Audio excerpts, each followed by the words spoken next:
Hi welcome to Telugubit channel.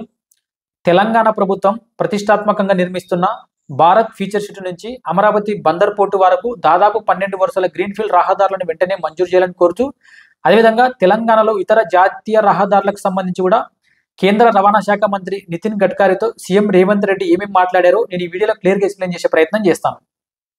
ఇక ఎవరైతే మన ఛానల్ సబ్స్క్రైబ్ చేసుకోలేదో అదేవిధంగా సబ్స్క్రైబ్ చేసుకోండి, లైక్ చేయండి, షేర్ చేయండి.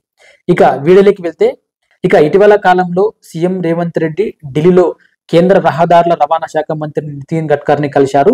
సో ఈ సమావేశంలో ఏమేమి మాట్లాడారంటే, తెలంగాణ ప్రభుత్వం చాలా ప్రతిష్టాత్మకంగా నిర్మిస్తున్న ప్రాజెక్ట్ అన్నమాట ఇది భారత్ ఫ్యూచర్ సిటీ.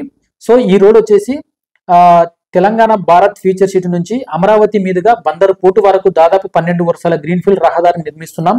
సో దీన్ని వెంటనే మంజూరు చేయాలి. అదేవిధంగా హైదరాబాద్ రీజనల్ రింగ్ రోడ్ కు సంబంధించి కూడా దాదాపు 90% భూసేకరణ పూర్తయింది. దీనికి సంబంధించి కూడా వెంటనే ఆర్థిక కేబినెట్ అనుమతులు ఇవ్వాలని కోరుతూ, దీనితో పాటు ఈ రింగ్ రోడ్ కు సమాంతరంగా ఆర్ఆర్ఆర్ పనులు కూడా చేపట్టడానికి వీలుగా అన్ని అనుమతులు కూడా ఇవ్వాలని కోరుతూ కేంద్ర రహదారుల రవాణా శాఖ మంత్రికి అయితే సీఎం రేవంత్ రెడ్డి విజ్ఞప్తి చేశాడు. అదేవిధంగా శ్రీశైలంతో హైదరాబాద్ ను అనుసంధానించే మన్ననూరు శ్రీశైలం రహదారి అమరాబాద్ టైగర్ రిజర్వ్ పరిధిలో ఉంది. దానికి సంబంధించి కూడా 4 వరుసల ఎలివేటెడ్ క్యారిడర్ నిర్మాణానికి కూడా అనుమతులు ఇవ్వాలని కోరుతూ, ఈ క్యారిడర్ పూర్తయితే ఏపీలోని కృష్ణపట్నం రేవుతో పాటు మార్కాపురం, కంబం, కనిగిరి, నెల్లూరులకు రాకపోకలు చాలా సులువయ్యే అవకాశం ఉంది. అలాగే రావిర్యాల, అమనగల్లు, మన్ననూరు 4 వరుసల గ్రీన్ఫీల్డ్ రహదారిని కూడా నిర్మిస్తాం.